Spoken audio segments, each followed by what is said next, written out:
This is the Profitable Regeneration Masterclass at Ag Steward. That's the company we represent. We do these classes twice a month, and the focus of them is to bring more profitability into family-owned farms and ranches. Profitability it's not just a dollar and cents thing. It's also translates into a quality of life. You can be very empty and very void if all there is just black on the P&L and you don't enjoy what you're doing. And so I've watched Bart Miller, kind of the things he's put out on social media, and we run a little bit in the same circles because we learned marketing from folks like Russell Brunson, and I think we have a mutual friend in Tyler Watson, he's also spoken on some of our events. So some of these seem like they're kind of outliers, but the reason that I invite a variety of people to come is because I think that they have skills that we need that translate to whatever industry we are in. So Bart, it's a pleasure to have you here. I'm grateful. I know you've been on the road. I know you've been traveling, and we appreciate you making the effort to take time out of a extremely busy schedule to be here with us. You know, we've got folks on here live. Again, please put in the chat, those that are on here live, where you're from. Love to see your smiling faces if you're able to, if you're not driving or whatever, and want to turn your cameras on. We'd love to hear that. We've got folks from Montana and Wyoming. Nice. And I think Steve, you were South Dakota. Is that right? So cool. So yeah, we've got a good group of people here. So yeah, let's get to know you a little bit more. Kind of tell us. All right. Where we've already said, you're from Rigby, Idaho. What do you call yourself?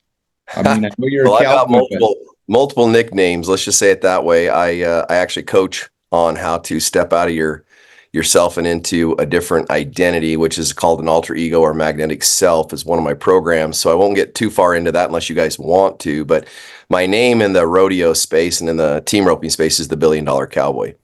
And there's a reason that came about, and I'm happy to share that with you. But a little background on me is I was raised on a ranch in Rigby, Idaho. And just like everybody else, I learned a lot of lessons from my grandma and grandpa. And one of the lessons I'll share here from my grandpa was, and I think it's awesome that you're doing this, and that's why I'll share this here, is that my grandfather, before he died, always wanted to have a Cadillac. That was kind of one of his iconic things to say that he fulfilled life, I think. He worked so hard and did so many things, and he really wanted that. And when he finally acquired that Cadillac, he only had it for, I think my grandma said, 4 days.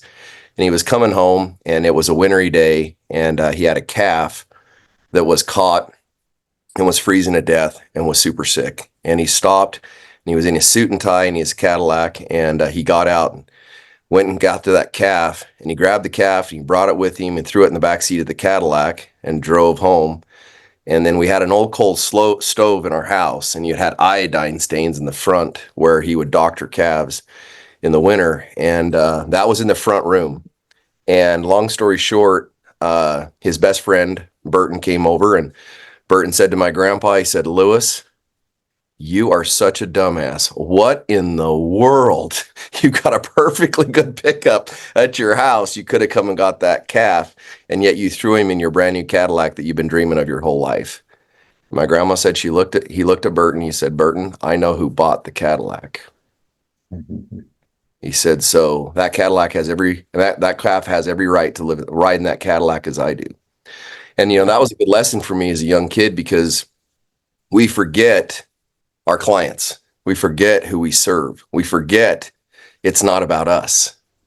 And a lot of times the work we do, we don't feel like we get rewarded enough. Like that calf, I'm sure it kicked the crap out of him, and, or whatever it might be. But at the end of the day, my grandfather understood who paid for the ranch, who paid for what we had. And he was never, ever going to short that in his life. And that meant a lot to me. So in my business, I really try to take care of those people that are around me, because at the end of the day, they're who pay the bills. So that's a little bit. I was raised there in Rigby, Idaho, and my mom and dad decided at a very young age while I was there that they decided they didn't love each other more. So they got what's called a divorce. And when they got divorced, I ran away. And when I ran away, long story in that, I was the only sibling that ended up living with my dad. And my grandmother ended up raising me. So that's why I got all that history. And then I absolutely wanted to be two things in life. Number one was a calf roper. Not just a calf roper, but a professional calf roper. Number two was Michael Jordan, and neither one of those worked out for me. So let's be clear. I'm 5'4", 5'5", and I weighed about 100 pounds if I was lucky, and the calves were bigger than I was. But I give it hell, let me tell you. And we didn't have a lot of money, so everything we did was work on the ranch, and you didn't run the fat off the cows because you couldn't afford to. So I always wanted to team rope and rodeo and all those things, and it just wasn't in the cards for me as a young kid. But there were some neighbors that had some nice horses, and they helped me a lot to learn the sport and get involved in it. And then that translated into when I got married, I bought my own personal, only horse I ever owned is my own calf horse, and started rodeoing heavy, and then got out of it for a few years because of my kids, and then came back to it here recently. We own 6 acres here and a really nice little place, and we have our arena and all that stuff here. So I've been in the rodeo world for a long time, have a lot of great friends. Like I said, Trevor Brazil and Tyson Durfee and all those guys I can call personal friends. They're great guys. But my career has been built on marketing and sales. And I believe that marketing done right alleviates the need to sell. So I believe if your messaging is done right, you don't need to sell. And I believe it more today than I've ever believed it in my life. I believe 99% of people that go look for a car have already done the research. They get there, Tyson, Idaho Falls, Idaho, just down there. Yeah, exactly. I'm right there. Yep. So anyways, if you go to a car lot today, and here's the analogy I always use, if a mechanic walked out, they'd sell more cars, because when the mechanic walks out, he literally has no dog in the fight. And if the mechanic walked out to you and said, "Hey, what do you want to know about this car? Any car that breaks down a lot, what do you want?" You'd just be like, "I want to know everything. Tell me this, this, and this," right? But when a sales guy walks out, we're like, "We're good. We've already done our research. We know what we want. Let us just focus on this. I want to drive this car." And so I believe marketing done right, what I'm saying is if the mechanic walks out, he's doing the marketing right. He's there to be an informational person, to educate, get you the right knowledge, put the right things in your hand, because you've already done a bunch of research, help you with that in a not aggressive, but non-abrasive way in any way, shape, or form. So therefore you buy more. And then the third thing I believe is that if you're a brand, and if you don't have a brand, you better build one. I believe that we're more in a brand economy and an experience economy than we've ever been in our entire lives. And there's never been a time in history that anybody could become an influencer. Back in the day when I was raised, you either had a TV station behind you, you had to have millions and millions of dollars to even get close to getting an eyeball on you. And today we have the opportunity to build a brand online, and we have an opportunity to build ourselves into a brand just like anybody else does out there. So I've spent my entire career, I get the privilege today to coach a lot of the top internet marketers. You brought up Russell Brunson. I get the privilege of styling him for all of his main events. The reason I got to be Trevor Brazil's friend was because I've dressed him for his speaking engagements at the NFR.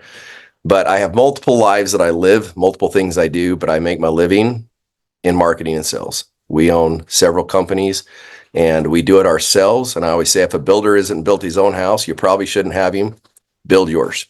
So I believe if you're going to be coached, you should be in the space doing what you're coaching people to do. So we do that right now. If you went on TikTok or you went on I think Shopify is up, I'm not sure, but on Amazon, you could go find Relive the Magic at Home. That's our candle business. It's an e-commerce business right now that we run. And we have multiple others. So that's a little background. Once a year, I throw a big event, Mountain River Ranch, if you know where that's at, in Idaho Falls area. And I rent out all the Airbnbs. People fly in, we all powwow, and we kind of do a Yellowstone adventure. And I can explain all that. But, for the group here, that gives you a little background on me. You don't want to hear all about me all day. So Jared, go ahead and kind of take it away, and whatever questions you guys have or wherever direction you want me to go, I will start down that path. Yeah. Yeah. So I think because I'm the facilitator here, not put in the chat if you guys have questions, because this is going to be more conversational than a presentation style. But what I thought would be beneficial for the audience here live and for those who listen to the podcast and watch the replay on YouTube Yeah. um, is speaking to those that are direct marketing. Mm-hmm. Um, most of us who have got this regenerative agriculture bug, we realize, okay, that we're pretty limited if we're going to stay in the commodity market. Like we're Mm-hmm. price takers. Certainly, there's been some people that have been highly successful in the commodity market, but they're always niching it up, doing sell by marketing or something a little bit different, um, or selling into maybe a branded beef company. But then there's a lot of us who are striving to build a direct to consumer business. Mm-hmm. And I wonder if you might be able to give some common principles that would apply when you're selling direct to consumer. So what I've heard so far is it's really important to build a brand. But Mm-hmm. what else would be important that would set us apart, help us to be able to connect with the right people? Because there's a lot of grass-fed, Yeah. pasture-raised, regenerative Yep. folks out there. Um, Absolutely. what what are some of the principles that we would need to know to create a business that has a high likelihood of success? Yeah. So in any space, and I don't care what space it is, it can be very competitive, right? So what most people do is they come out with a product and it's all about price or about, little detail here or there that you think people care about. And that's what I find a lot of people in the supplement space the same way, right? They'll come out and, well, we've got this added to ours, therefore you should buy this. And reality is the consumers most of the time don't care. The number one thing that makes the biggest difference I've helped in every big brand that I've ever coached or consulted is this one thing: the story and what you support with the story.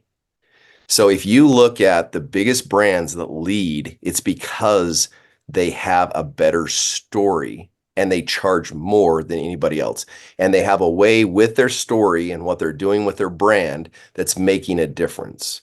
So I'll give you an example. I have an accountability call every single day. It's 10 minutes long. I won't get into a lot of details, but a client gets on there, they state their why, and then they state what they're going to do that day and what they're going to do that week and what they're accomplishing for the month. Long story short, super successful, helps people stay focused. The reason I built that was for one reason only. Because number one is people don't know how to architect their life by design. Their life is architected for them. Number two is I give all that money to young rodeo cowboys and cowgirls that can't do what they want to do because they were like me. They didn't have any money. So I go find them, I buy hay, I do whatever it takes to let them fulfill their dream. Okay. That's why I created it.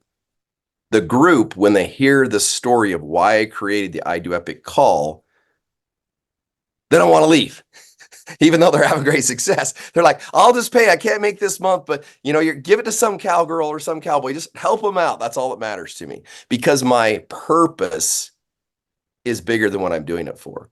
And then I tell them, I got to feed horses and cows every morning anyway. I might as well come and jump on this call and feed you. So, and the cows don't care if I've got COVID. They don't care if it's my birthday. They don't care if it's Saturday. They got to be fed. And so do you. So Monday through Friday, I'll be on this call and I'm there. I'm actually there Thursdays and on Tuesdays and Wednesdays is when I do the call. And I do every one of the calls. Every call I do, I'm on, and they're all 10 minutes each.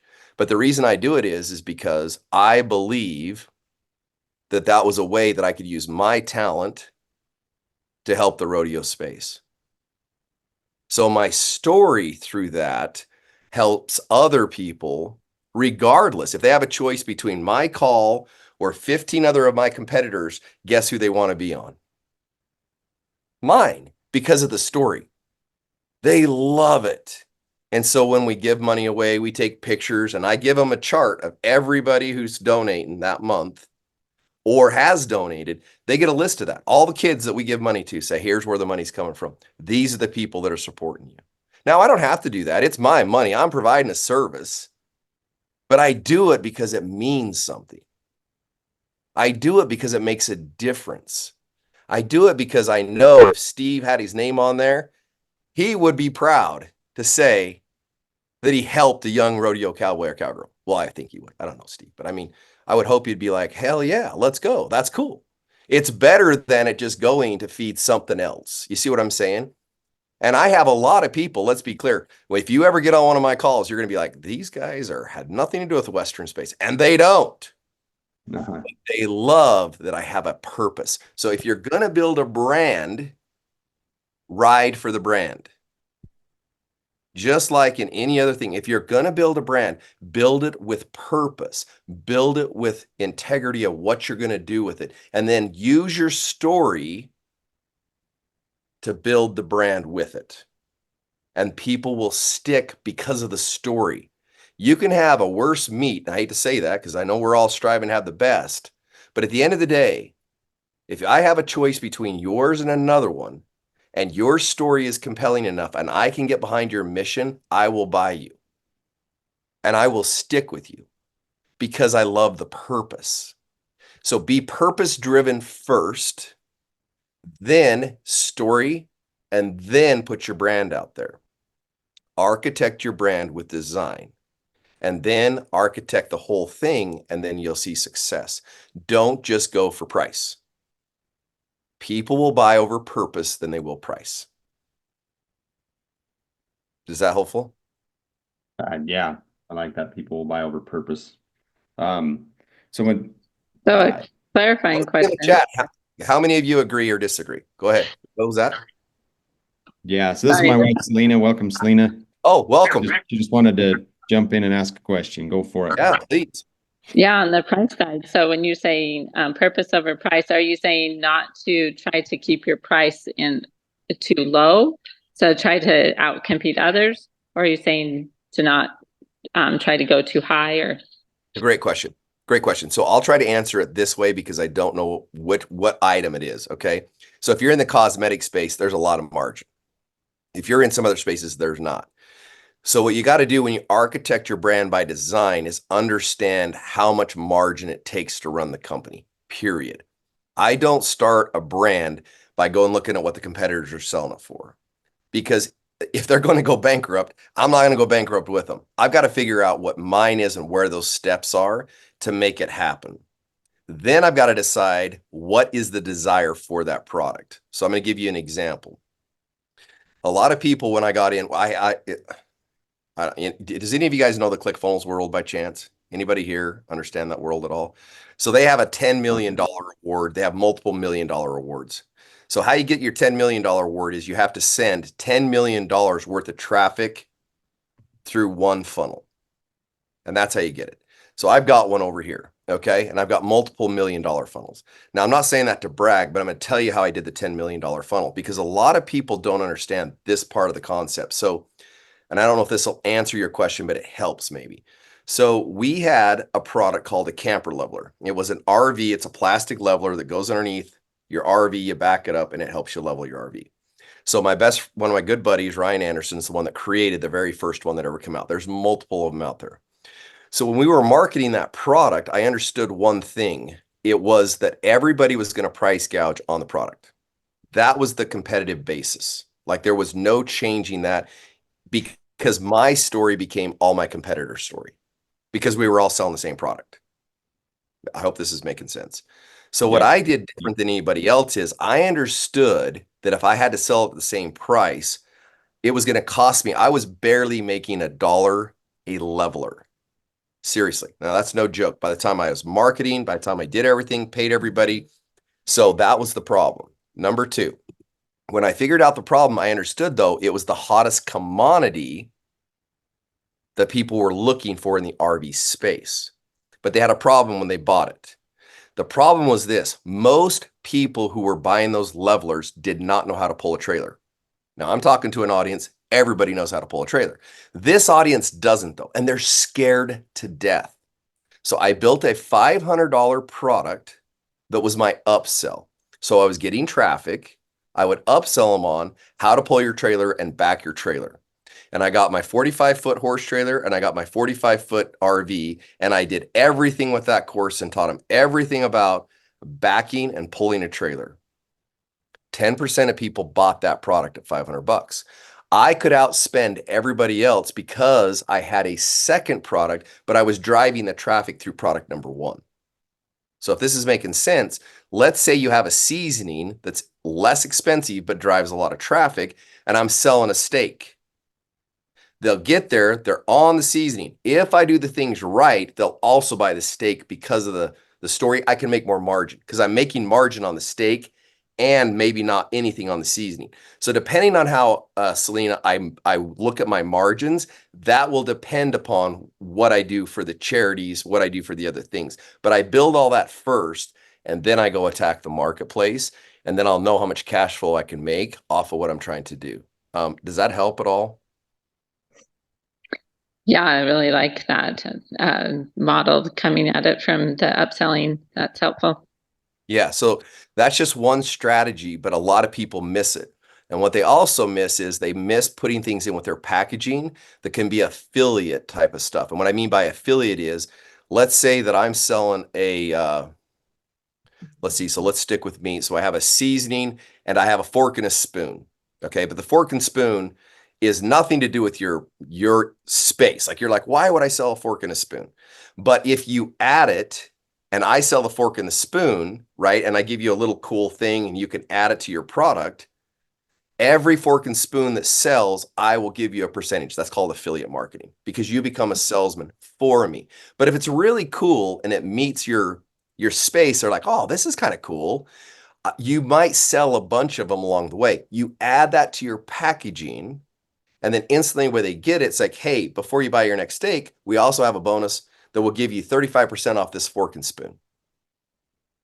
Wow. They're like, hell, I'll buy it. Well, then I'm making money, you're making money, and then I turn around with my fork and spoon and I do the same for you, if that makes sense. So that's called affiliate marketing. So there's a lot of things we miss in our marketing that we can easily add and make it more valuable.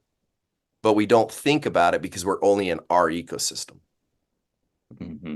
Okay. So, we don't build an email list like we should. We don't do certain things like we should because we're just not aware. We don't know what we don't know. Therefore, we don't do, right? You can't blame people, but it is what it is.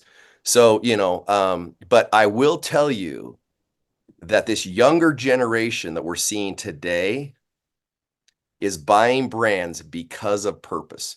They're saving X amount of plastic. They're doing this, they're doing that. I mean, if you look at breast cancer awareness, now, I'm not here to beat on breast cancer awareness in any way, shape, or form, but they're getting a lot of kickback right now because they say they're giving so much money away. But today we know they're not. That's why at the rodeo, you saw so many women wearing black to fight against pink because they're pissed. Huh. Because today, think about it. We can figure this stuff out. We're not stupid. We're online. We're not going to be idiots. These kids will look it up. They're not messing around anymore. They're not from a generation like me that they didn't have that chance. They couldn't do their research. They can and they will. But the brands that are doing what they say they will do, Trump versus Kamala, I mean, just saying, then all of a sudden, what's happening? We're getting behind it and supporting it. You follow me? And that's what we want to support. Yeah, it might cost me a couple more bucks, but hey, this is what I want. I want to see this happen. Like the people in my culture, they want me to be successful out there roping. When they fly in here and they come to my event and they see me rope for the first time, most of them have never seen that in their life. And I'll tell you, 2 events ago, I had 18 guys in there and they're like, you're so mean. I can't believe you're going to hurt those cows. This, and I said, hey, I'll tell you what, when we get there, I'll let you, before we ever rope, you can bulldog one of them. What does that mean? I said, I'll show you. You just tackle that son of a gun. You show them and you just see how weak they are. So guess what they did? They took me up on it. It only took 3 of them, and that was enough. They were more than happy to see us rope them. Matter of fact, they're like, that's the toughest animal I've ever seen in my life. I'm like, yeah, baby. You know what I'm saying? But what I'm trying to get across here is, but they love it because they get to support something that they've seen. They get to get behind a purpose. And it's not their purpose. But if I'm going to spend money and I can get behind a purpose, I'd rather get behind a purpose that's not even me if I believe it's a good thing. So Yeah. anyway, I mean, I could rant on this all day, but if there's other questions, other things, let's go. Yeah. No, I think this is really good. Okay. So, what I'm hearing you say is it's not about the product. It's not about the benefits of the product that is going to sell the product. Amen. Okay. So we need to have a purpose behind that. Um, can you kind of help maybe paint a bit more clear picture for those of us that are in agriculture, how Sure. that would look? Because I mean, we don't know the first thing about building funnels, and people when Sure. they say, "Yeah, I've got a funnel that earned me $10 million," they're like, "Man, you must go through a lot of oil to put that much." Right. Like, what is a What is funnel, a Bart? funnel? I get it. I No, don't- 100%. Yeah, Um, so kind of dumb it down a little bit and tell us, we all believe that we have a really good product, and yeah, I'll put up our grass-fed beef up against anybody's as far as absolutely. tenderness, flavor, You bet. nutrient density, everything else. Yep. But doggone it, we have a heck of a time selling it. Yeah. We connecting with the people who are looking for it. So Yeah. So let's just help us use you bridge as that an gap. example. So let's bridge the gap a little bit. Here's the question I have for you. Now, you care about all those things. And I'm assuming a lot of you on here do. Yeah. But does your consumer, Soil health, the way they're what, raised, animal what, welfare. what does your consumer care about? I don't know. Feel free to jump in here too, Selena, because I think we could probably represent a lot of, or anybody else. What Yeah, is our sure. consumer? Do we See, know what our consumer cares about? Price is probably one of them. okay, so they care All about right. price. What else do they care about? Our ideal consumer, I think they do care about what they feed their family is Okay, important. so they care about health. They want to know that it's what else, Selena? Effect on the environment and Okay. the way the animals are treated. So, Okay. yeah. So so those things without a doubt your consumer cares about. Yes. Okay. So how many of those things are you talking about, and in how much detail are you talking about those? When I was actively marketing and sending regular emails, definitely tried to hit those and be very transparent and educative as well. So I feel like I was hitting those messages, maybe not enough, but No, I'm seriously there's no right or wrong. I'm just asking a couple questions because it's really important that how we position the story makes all the difference in how people receive the story. So if I just say, here's a bunch of stats on how good my beef is, to be frank with you, most people don't give a shit. So, well, here's the thing here's just another tactic before I get too deep in this, because I don't want to get too deep on stuff that you may not understand, but we are all logically based consumers. When you buy something, you always compare it to two more things, believe it or not. We are comparison animals. So if I'm showing you a house and I want you to buy a certain house, in case you guys are all wondering, I will always price the middle house and you'll buy the middle one. Now, I'm going to show you a really inexpensive first house, and I'm going to show you the second house is going to be outrageously expensive, but it's going to be nice, just what you want. Both of them are going to fit your category. Then I'm going to show you the third house. Most consumers at that point go, I want the third house. Now, some will say, oh, what's it going to take to get to the top house? But very few are going to take the bottom house. If you're dating and there's 3 girls there, we'll analyze all 3 of them, and the one that's in the middle is the one that will get hit on. And if you want to read, there's a whole book on this, and it's fascinating, and it's all backed by true doctrine and science. The book is called Predictably Irrational by a gentleman named Dan Irely.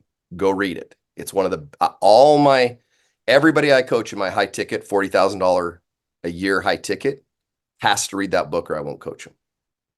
Because the psychology of a buyer is critical to understand. So we always analyze and we always compare. But if you, as a person that's marketing, don't compare for them, they have no way to analyze. So what they do is they analyze themselves and then they come to a conclusion. So they read yours, then they go read somebody else. They hear it all. It all sounds the same to me. I'll go with Bob's. So you've got to analyze it for them. So chicken does this, pork does this, our beef does this. But here's how the beef, you see what or this is regular beef. This is the other beef. Here's my beef. There's all sorts of ways to position this. And then here's why this is important for you to understand. That's a story. And then, here's the different things about this story. Now, when I'm talking story, though, perfectly clear at the very beginning of the brand is, what are you writing for the brand? Like, in the real rodeo world, like Yellowstone, right? If I'm going to brand myself, what does that mean? Who are you? What are you about? What is your ethical, moral things that you stand for? That's what'll get me bought in. Then at that point in time, the educational process can keep going. We can all talk Ford, Dodge, and Chevy on here pretty easily. And I guarantee you, we're going to get all sorts of things. But at the end of the day, those trucks are all going to get us from A to B. Yep. Okay. They're all going to get us whatever we need done. Like I can pull with any one of them.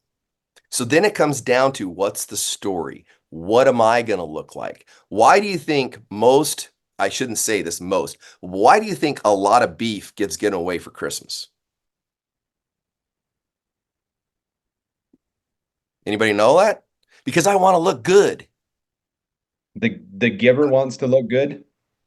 When I send a grass-fed steak out to all my clients, which I sent 185 grass-fed steaks out, do you know how that makes me look?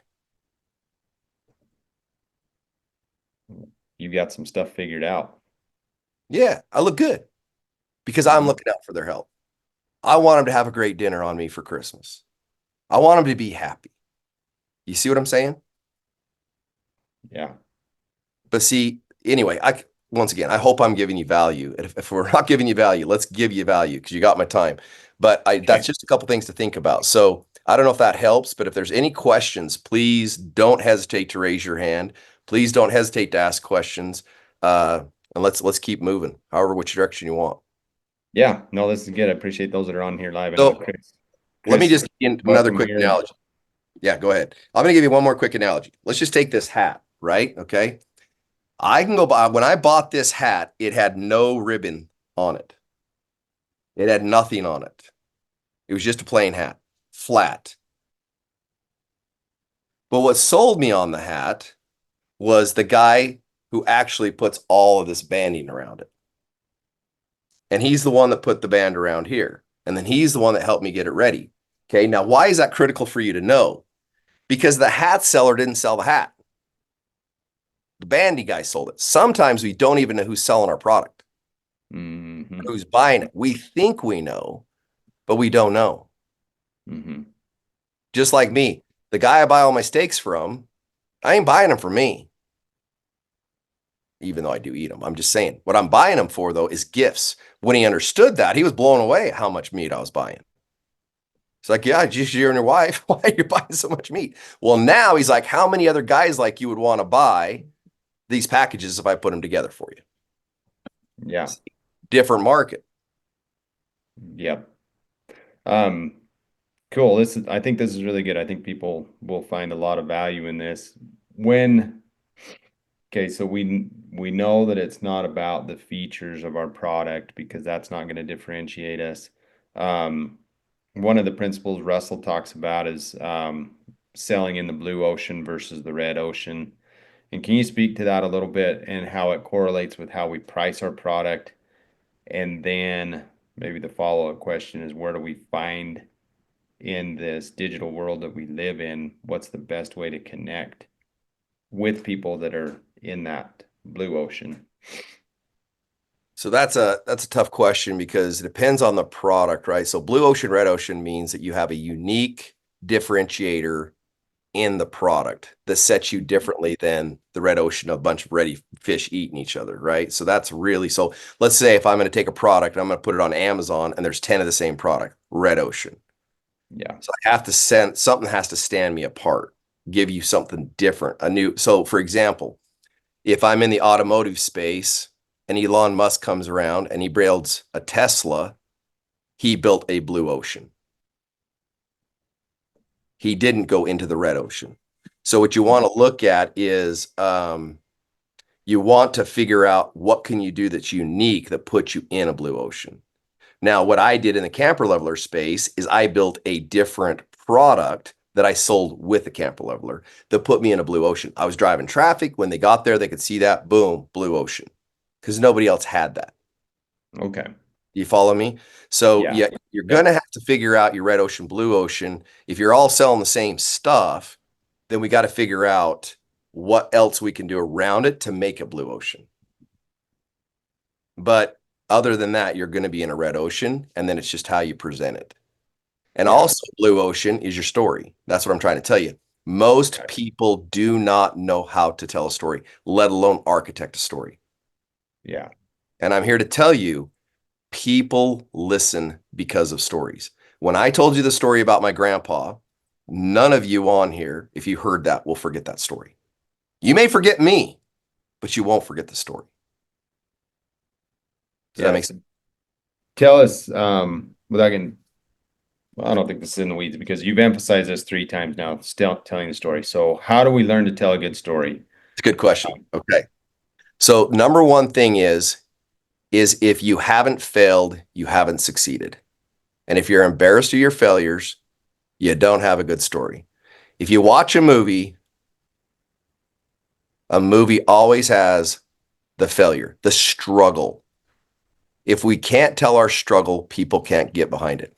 The reason people love my story as a young kid is because I struggled to rodeo. It was not handed to me.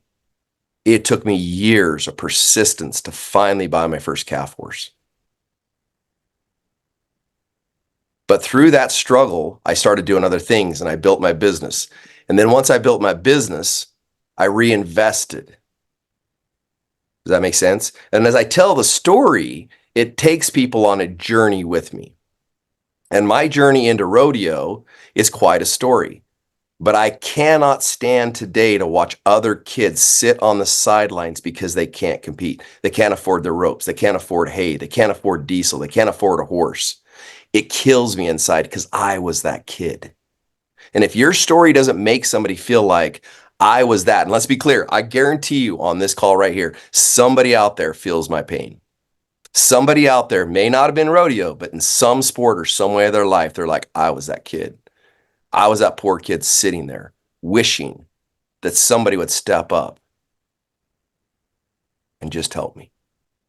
But if you can't be vulnerable and you can't tell that part of your story, nobody will connect to you. So that's number one. Number two, they want to know the domino you had to push over. If I push this over, you've got to believe everything else I say is to be true. Does that make sense? There's one critical thing. And in my life, it was a critical moment in my career that I had to sell everything again because my kids did not love rodeo. So once I had it, I had to get rid of it all. And it hurt me so bad that I had to sell every headstall I had because I couldn't see it. Because I wanted it so bad. But my kids were my priority. And I swore to my wife, when my kids are out of the house, I will come back. And I spent $1 million in 1 year coming back. And that's why the nickname, the $1 Billion Cowboy. Because when I showed up at Opens, I had Louis Vuittons on.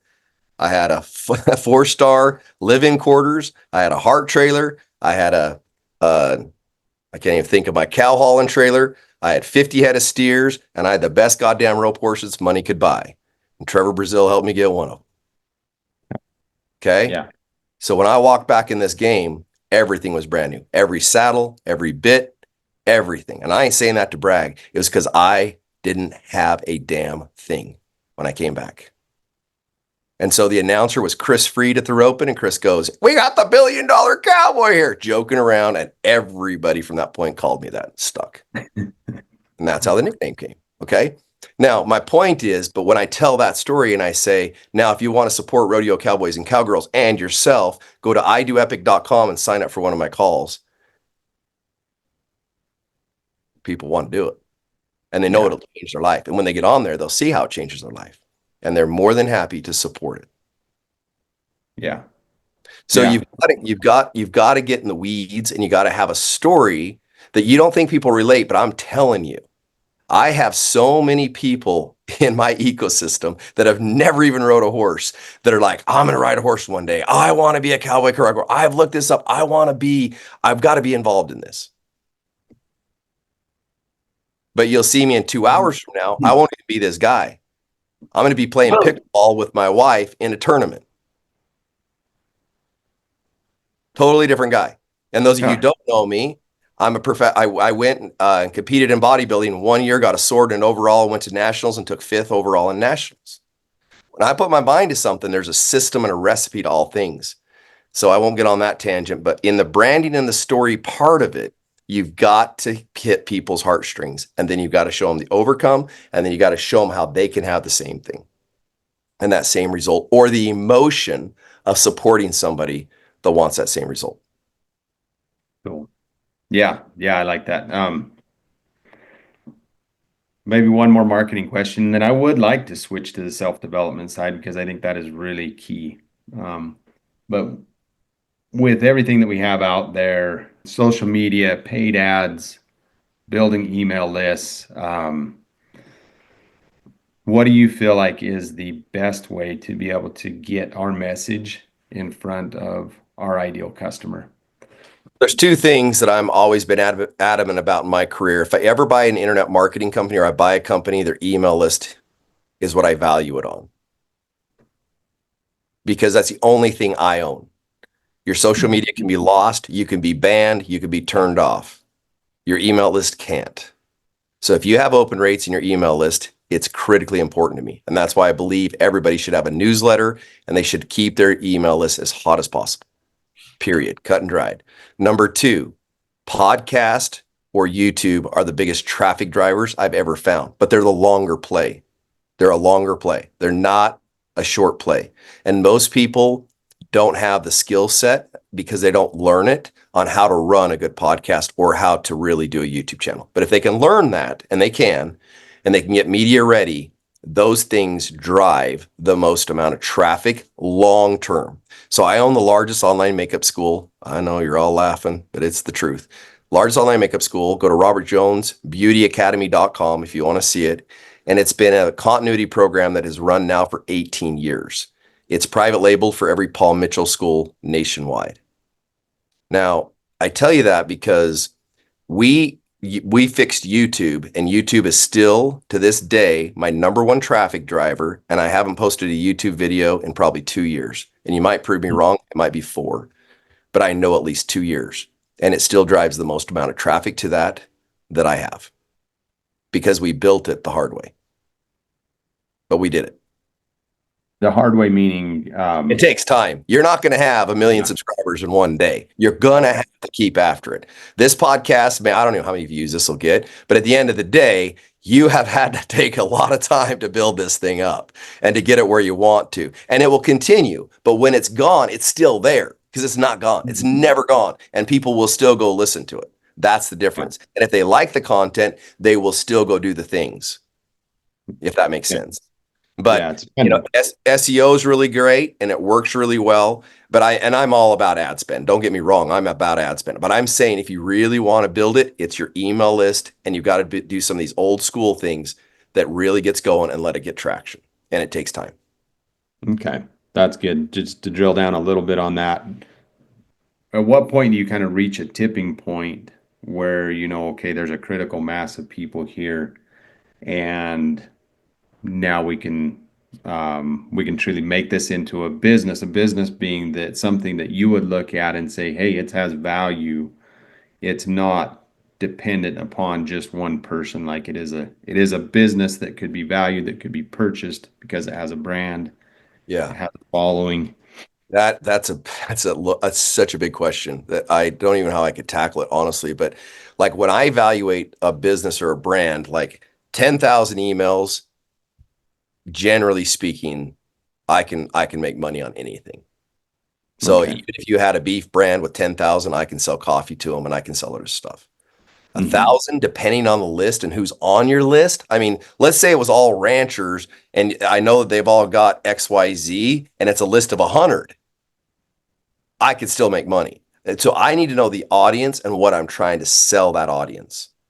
Like if it's baleen twine and I've got the number one thing and it's 100 people, like it's probably okay. I might make good money. You see what I'm saying? Because I got the right audience with the right thing at the right time. So it all comes down to when I'm buying companies, I'm looking at what can I sell them other than what they're being sold. And if they're buying one product right now, do they have a value ladder? And then the third thing is how much margin is in what they're doing. Because if it's a two-man show and I want to grow it, then there's a critical mass that I'm gonna have X amount of people to expand it to the level I need to make it big. So there's a lot of variables that you're talking about. And Yeah, so unless I looked that's at your helpful. books and went through stuff, I don't know. But I will tell you that your email list, if it's hot and they're opening it and they're paying attention, there's money sitting there, period. Okay. Yeah, super helpful. I appreciate that. Anybody else have a marketing question? I know there was one here. JT asked, I'll just read it for those that are Okay, listening. awesome. Said, this is great. I'm in the niche of grass-fed lamb meat, and I feel like there's enough high-paying customers out there. Or maybe that there's not enough high-paying customers out there. Excuse me. Okay, yeah. I know it's not true. And JT, if you want to jump on and ask this question and provide some context, that'd be great. He just says, I've just got to keep working on getting to know who they are and how to reach them the best way. So it sounds like he's got something that is a higher priced. He's targeting that blue ocean. Yeah. So Are a the couple things customers I that would he's looking do literally is I would survey people. Like right now today, surveys are your best thing you could possibly do. So like I would run a survey on Facebook, for example, and I would say, lamb beef, and I don't know. Sorry guys, I'm ignorant to this. I don't know how much how much fat lamb's got in it. I don't know how much fat compared to beef. I don't know how much fat compared to bison. But I would sit and say, I would do some sort of analogies, like I told you, predictably irrational. And then I would surprise people by why lamb meat should be what they should buy through the survey. And I would go through that. So there's a process to do that, but that's how I'd find each client right now. And I would find out how inexpensive I could buy ads to that survey and how I could architect the survey. And then I'd find out what I could do to see if I could get beef buyers. And I would target beef buyers and I would target any type of meat. I would go after chicken, I'd go after all those things and try to compel my story through a survey to where it would show at the end, and then I would give them something for coming into my ecosystem. But I mean, that's just off the top of my head, 5 seconds. I don't, you know. at. Yeah. I think that's valuable. Appreciate that, JT. Hopefully that helped you. Hopefully it helped some others here. Yeah. So to kind of bring this around, one of the principles that we teach at Ag Steward that there is balance in everything that we do.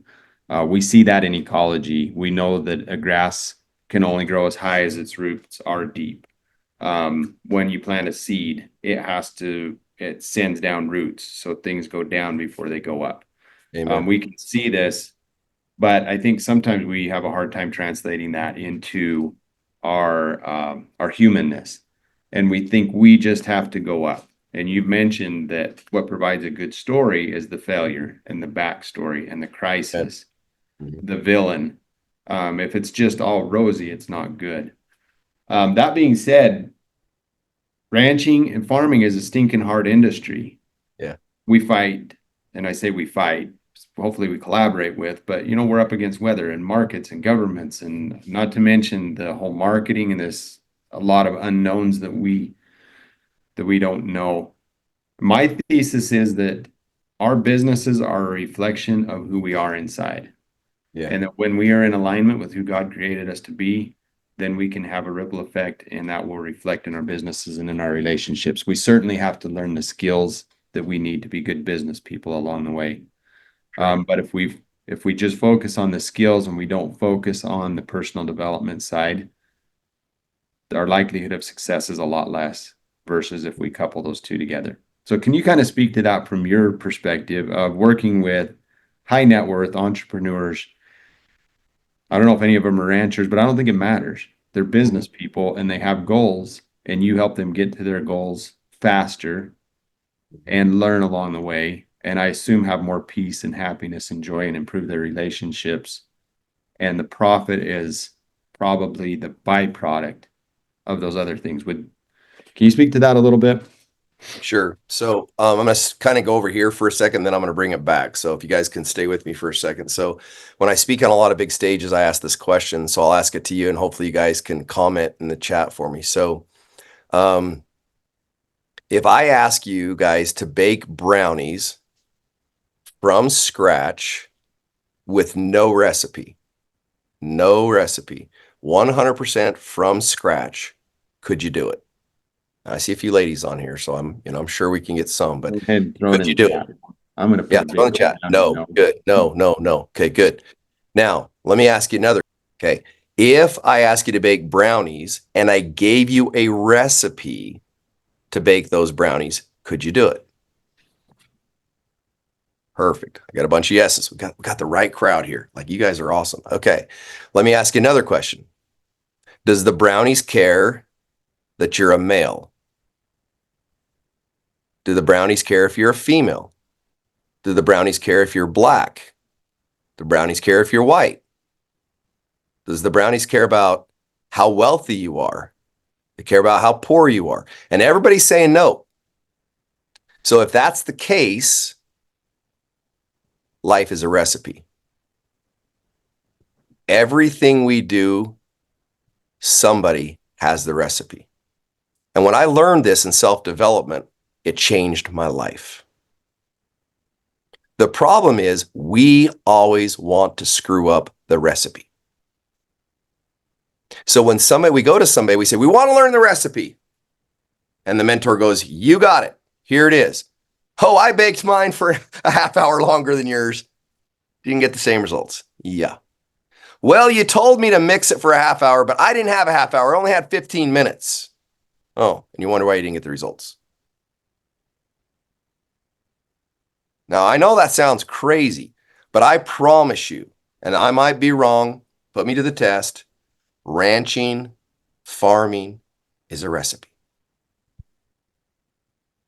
Whoever has the best recipe wins, period. All you got to do is find that recipe, number one. Number two, once you've mastered the recipe, then you can create icing. But quit trying to create your icing first. Doesn't work. You got to master the brownie. Then we can put whatever we want on the top and make the difference, okay? Now, the number one thing I found in most humans is you don't love yourself. If I made you go look in the mirror and straighten your eyes and say, I love you, you couldn't do it. You'd look away because you don't love yourself. You're not proud of yourself. So every guy, every woman I coach, for a month, I make them write in lipstick, I love you and you are enough. And they have to read it 10 times in the morning and 10 times at night. Now, I know it sounds silly and you're going to look silly, but after a month of doing it, I promise you'll look at yourself with different eyes. And you might even cry a little bit because you're going to find somebody in there that's worth loving, even if you don't think so. Second, most of us don't understand our why and our purpose. We think we do, but we don't. And we don't want to sit down and architect our why and our purpose. So therefore, we don't know why we get out of bed. We just get out of bed. So when you join my network and accountability call, the number one thing you can get on a call, but I will drill it until you're ready to kill me is you got to know your why. And a why is a belief. It's not a statement. Let's be clear. And when you understand how to build a why, then you can build an empire. Because you're not building it for anything else but your belief. And that's why you guys do what you do. If you didn't believe this was critical to the world, 99.9 of you say, the hell with this. I'm going to go do something else. But you believe in the cause. You believe in what you're doing, but you don't state it. And you don't have a motto around your family. You don't have a motto anymore around this. And it's critical. So everybody states their why. It's the first thing they have to state. Then they have to architect their life by design. So I've created a whole map calendar system, and it's all by a quarter. And once that quarter's filled out, we go backwards. And then every day there's one task you have to do. And that critical task is what you're going to tell your group. And then they hold you accountable to it. Now, why do we pick one critical task a day? Because if you get that done, it keeps you moving forward. And if you show up at the call and you say this every single day, your why, funny thing is you start to believe it. And funny thing is, it starts to happen because you do believe it. And so does everybody else, because everybody else on the call, they believe in you. And they're going to cheer you on. And I'll tell you, it's a lonely world out there. In the internet marketing space, it's lonely. Because you're hiding behind a computer every single day. And no one sees you. A lot of these people have nobody around them. They're solopreneurs. But they have a family where they come to us. Okay? So a couple things. Number one, not to take too long here, but if you don't understand the recipe of what you're doing, then go find out who does. When people hire me, the only reason they hire me, they want my recipe. And if they didn't hire me for my recipe, I hate to say it, they're stupid because they're paying me a lot of money. Number two, they want their why. And number three, they want somebody that believes in them more than they believe in themselves. And if you don't have that person in your life, find them because they're out there.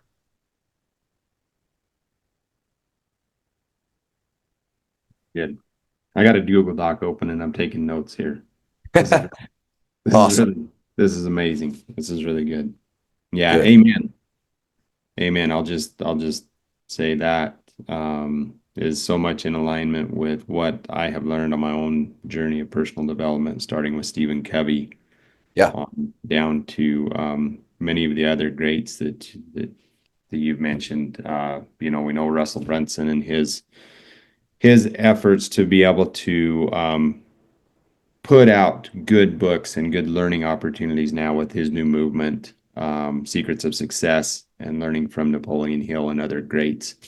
Yeah. So it's not that this is new, right? Right.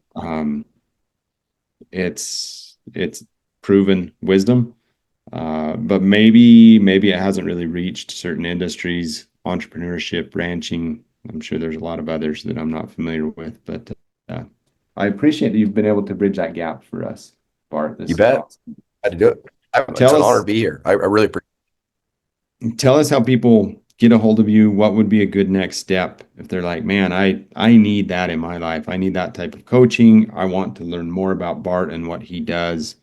I would love to hear him speak, maybe go to an event. What is the best way for them to be able to plug into your world? Probably the best one is to go to idoepic.com. If you want to follow me, Instagram, I would just go to, and it's Bart Allen, Allan. It's a weird spelling, Miller. But on Instagram, Facebook, same way. Facebook, if you do send me a friend request, please message me also, because I get full and I have so many people that get on there. So like I would love to have you, but don't feel like, don't take it personal. What I'm saying is just get on there, but make sure you send me a message so I know that you were on the call, and then I'll let you in as a friend. But really, there's a lot of ways to find me. But at the end of the day, just know that, you guys are amazing. Like what you're doing is changing the world, and we've got to have it. And you guys know that, I know that, but I'm preaching to the choir, but I'm super honored to be here. Super grateful to be here. Seriously. Yeah, we're honored that you take time out of your day to be able to do this and serve this community. And our prayer and our hope is that this message gets shared far and wide. Amen.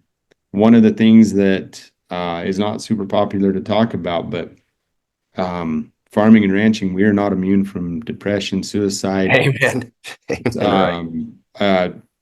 Addictions, Yep. substance abuse. Like we work hard, but sometimes we don't know how to deal with the stressors in life. And so, can you give us maybe just one quick pointer for anybody who needs it, might be listening to this? Absolutely. Felt like it in my heart, it said maybe share this, just so that they have a ray of hope.